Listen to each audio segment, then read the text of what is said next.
Hello good morning. അപ്പോൾ എനിക്കിന്ന് breakfast നല്ല നെയ്യൊക്കെ ഇട്ട് മൊരിഞ്ഞ ഗോതമ്പ് ദോശയും പഞ്ചസാരയാണ് കേട്ടോ. ഇങ്ങനെ ചൂട് ഗോതമ്പ് ദോശയ്ക്കകത്ത് പഞ്ചസാര വിതറിയിട്ട് മടക്കി കഴിക്കാൻ എനിക്ക് ഭയങ്കര ഇഷ്ടമാണ് കേട്ടോ. ഇനി ഈ ഗോതമ്പ് ദോശയുടെ വീഡിയോ എടുക്കാൻ ഒരു കാരണമുണ്ട് കേട്ടോ. ഇതിൻ്റെ പിന്നിലെ കഥ ഞാൻ പുറകെ പറയാം. അപ്പോൾ ആദ്യം ഒരു ഗോതമ്പ് ദോശ പഞ്ചസാര കൂട്ടി കഴിക്കാമെന്നാണ് കേട്ടോ ഞാൻ വിചാരിച്ചത്. രണ്ടാമത്തെ ഗോതമ്പ് ദോശ കഴിക്കാൻ വേണ്ടിയിട്ടാണ് അച്ചാർ സൈഡിൽ കൊണ്ടുവന്ന് വെച്ചത്. പക്ഷേങ്കിൽ അച്ചാറിൽ ഉണങ്ങിയ സ്പൂൺ ഇല്ലായിരുന്നത് കൊണ്ട് ഞാൻ അച്ചാർ എടുത്തില്ല കേട്ടോ. കാരണം ഇവിടെ നനഞ്ഞ സ്പൂണ് ഇട്ട് കഴിഞ്ഞ് കഴിഞ്ഞാൽ മമ്മിക്കും പ്രശ്നമാണ്, അച്ചാറിനും പ്രശ്നമാണ്, പിന്നെ ആർക്കും അത് കഴിക്കാൻ പറ്റില്ല. കാരണം പൂത്ത് പോകുന്ന അറിയാമല്ലോ.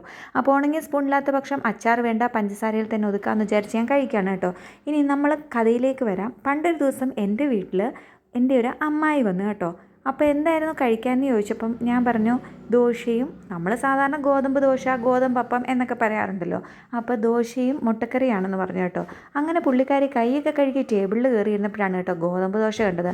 പണ്ട് ആഹാരം പോലും കഴിക്കാൻ വകയില്ലാത്ത പുള്ളിക്കാരത്തിയായിരുന്നു കേട്ടോ. ഗോതമ്പ് ദോശയാണെന്ന് കണ്ടപ്പം എന്തോ ഒരു ആക്ഷേപം പോലെ, അയ്യോ ഗോതമ്പ് ദോശയോ എന്ന് പറഞ്ഞ് എണ്ണീറ്റിട്ട് അവർ ഹോട്ടലിൽ പോയി ഫുഡ് കഴിച്ച ഒരു അനുഭവം എനിക്കുണ്ട് കേട്ടോ. അപ്പോൾ എന്ന് ഗോതമ്പ് ദോശ ഉണ്ടാക്കിയാലും ഞാൻ ഈ സംഭവം ഓർക്കാറുണ്ട് കേട്ടോ. ഗോതമ്പ് ദോശ കഴിക്കുന്നത് എന്തോ നാണക്കേട് പോലെ തോന്നുന്നവർ നമ്മുടെ സമൂഹത്തിലുണ്ടല്ലേ. അപ്പോൾ എനിക്കൊരു നാണക്കേടും ഇല്ല കേട്ടോ, ഒരു മടിയും കൂടാതെ ഞാൻ പറയും എൻ്റെ ഫേവറേറ്റ് ആയിട്ടുള്ള ഒരു ബ്രേക്ക്ഫാസ്റ്റിലൊന്നാണ് കേട്ടോ ഈ ചൂട് ഗോതമ്പ് ദോശയ്ക്ക് അതിൽ പഞ്ചസാര വെച്ച് കഴിക്കുന്നത്. പക്ഷേ നമുക്കിന്ന് പയറുകറിയായിരുന്നു കേട്ടോ ഗോതമ്പ് ദോശയ്ക്കുള്ള കറി.